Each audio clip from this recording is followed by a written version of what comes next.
বন্ধুরা, এই কক্সবাজার রেডিয়ান যে ফিশ ওয়ার্ল্ড, এর মধ্যে সবচেয়ে আকর্ষণীয় জিনিস হচ্ছে এটি।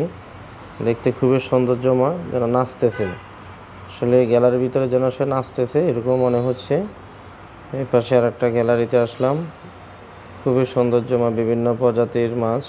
বাচ্চারা দেখে খুবই আনন্দ পায়। বিভিন্ন প্রজাতির মাছের যে খেলাধুলা করতেছে।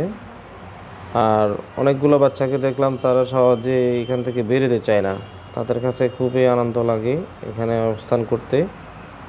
তো সেজন্য যারা কক্সবাজার যাবেন তার চেষ্টা করবেন অন্তত ফ্যামিলি সহকারে নিয়ে এই ফিস্ট ওয়ার্ল্ড, যে রেডিয়ান ফিস্ট ওয়ার্ল্ড আছে, এটা ভিজিট করার জন্য। খুবই সৌন্দর্যময় একটি জায়গা। দেখলে অন্তত মোটামুটি ভালো লাগবে, বাচ্চাদেরও খুব মজা লাগবে। খুবই সৌন্দর্যময়। টিকিটের মূল্য বেশি না, 350 টাকা করে টিকিট। এই যে এখানে একটা প্রজাতির মাছ দেখা যাচ্ছে, মনে হচ্ছে আমাদের দেশের পুকুরে পাঙ্গাস মাছ চাষ করতেছে, এরকমও লাগে। খুবই সৌন্দর্যময় জায়গাটি, আসলে উপভোগ করার মতো। অনেকক্ষণ ছিলাম এখানে, অনেক মানুষের সমাগম, বিশেষ করে বাচ্চারা খুবই আনন্দ দেখলাম, খুবই ভালো।